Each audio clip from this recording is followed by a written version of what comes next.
Donc, en fait, dans les techniques de purge, on a une purge qui si tu regardes sur la toile, en fait, je pense que c'est la purge qui fait le plus de lignes. Parce que beaucoup de gens ont très très peur de cette purge, c'est la purge de ricin. Le ricin, à la base, c'est une huile qui n'est pas consommable par le corps humain, que nous, on utilise sous une forme précise qui est bio et cosmétique. Et le but, c'est d'aller extraire de la lymphe. Donc, la lymphe, tu sais, c'est 20 litres de liquide qu'on a à l'intérieur du corps, qui est en fait le dépotoir du corps. D'accord. Et donc, on a la capacité avec cette huile-là d'aller chercher les déchets, de les faire sortir du corps par les émonctoires naturels, en l'occurrence les selles. Et donc, le ricin élimine les cols. Les cols, elles sont produites par les féculents. Tous les féculents. Et Dieu D'accord. le sait si on en a mangé. Tu vois, même moi qui n'en mange plus depuis, je pense que j'ai arrêté vers 30 ans à peu près les féculents. Ah, j'ai mangé du pain un peu plus tard, mais en tout cas, les pâtes, le riz, les céréales, j'en mangeais plus du tout. Mais moi, je suis une petite fille de boulanger. Alors, si tu veux, le pain, il a traîné assez longtemps quand même, Ouais, c'est ça.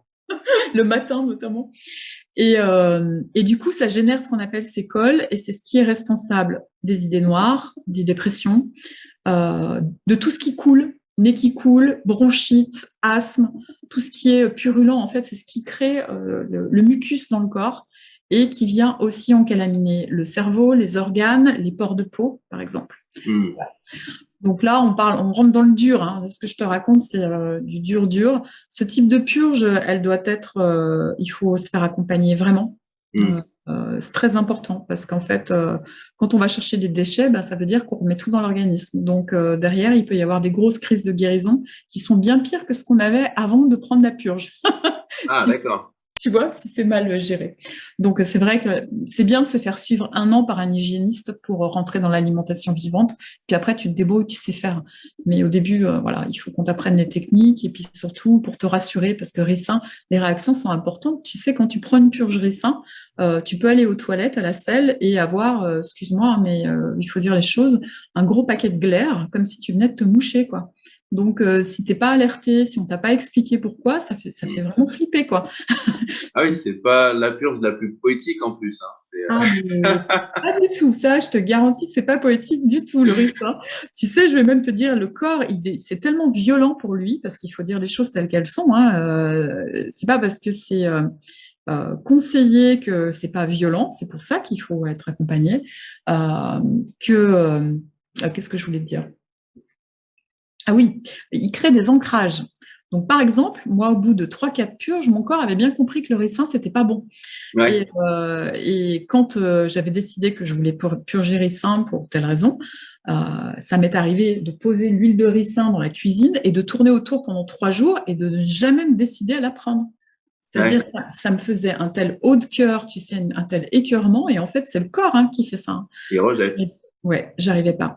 Et en fait, du coup, bon, c'est un phénomène, ça m'est pas propre, c'est très fréquent. Hein. Moi, je sais que j'apprends plein de techniques à mes consultants pour savoir comment faire pour passer outre, parce que c'est franchement compliqué. Notamment, il faut changer à chaque fois la façon dont tu le prends et avec quoi tu le prends, parce que sinon, par exemple, si tu le prends avec une purée de banane, parce que tu adores la purée de banane, alors la première fois, ça va bien se passer, tu vas prendre avec ta purée de banane, mais la fois d'après, le lendemain, quelques temps après, une semaine après, quand tu vas avoir une banane, tu vas avoir envie de vomir. Donc, et c'est pas ton mental, je te garantis que c'est ton corps physique. Ah ouais. On appelle ça un ancrage en fait. Donc Mhm. voilà, donc il y a des techniques pour pas avoir ces ancrages-là et puis enfin pour les avoir moins. Et puis après, au fur et à mesure, quand tu es bien nettoyé, après ça n'existe plus ces phénomènes. C'est plus violent, c'est facile. Moi aujourd'hui, si demain je dois aller faire une grande épreuve sportive, je vais y aller à sec ou en monodiète avec une petite purge de ricin dans la poche parce que si je sens que mon corps a besoin, je prends ma dose. Ça devient hyper confortable parce qu'en fait, le corps, il sait. Et puis après, tu es propre dedans. Donc, si tu veux, il enlève juste ce qu'il y a en trop et puis après, tout va bien. Mais au début, c'est chaud. Mais du coup, à sec, depuis combien de temps, par exemple? Alors, le ricin, ça fait partie des purges que l'on prend de toute façon en jeûne sec par obligation. Parce que l'huile et l'eau, ça ne va pas ensemble. Dans les purges, tu as des purges hydriques et des purges salines. Pour faire simple, tu as des purges où tu peux boire de l'eau et puis d'autres où il ne faut pas. Donc, le ricin, il ne faut rien boire, de toute façon. Le minimum entre la prise de ricin et n'importe quel aliment, c'est minimum 24 heures. Ok. Voilà. Après, ce que je vous confie par rapport à ma pratique sportive et hygiéniste, je ne le conseille pas à mes consultants. C'est-à-dire, moi, je fais ça depuis longtemps.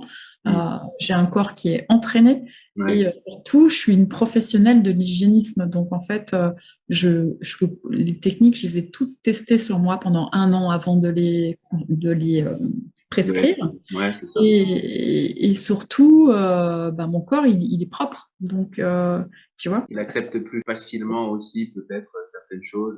Bien sûr. Et puis le ricin, on commence jamais par une purge ricin. C'est une purge qui est trop difficile au début. Donc il y a des petites choses à faire, notamment des petits jeûnes, des choses comme ça. Après il y a des petites purges faciles comme le chlorumagène où c'est simplement une vidange intestinale où là on peut boire, donc c'est beaucoup plus facile. Et on fait déjà beaucoup de travail. Et puis dans l'alimentation vivante, dans la vie, dans le vivant en tout cas, il y a aussi d'autres techniques au début pour nous aider. Tu vois, dès l'instant où on va manger vivant, donc on va avoir cette vitalité pour se nettoyer, et on peut commencer par des choses plus simples comme des hydrothérapies par exemple.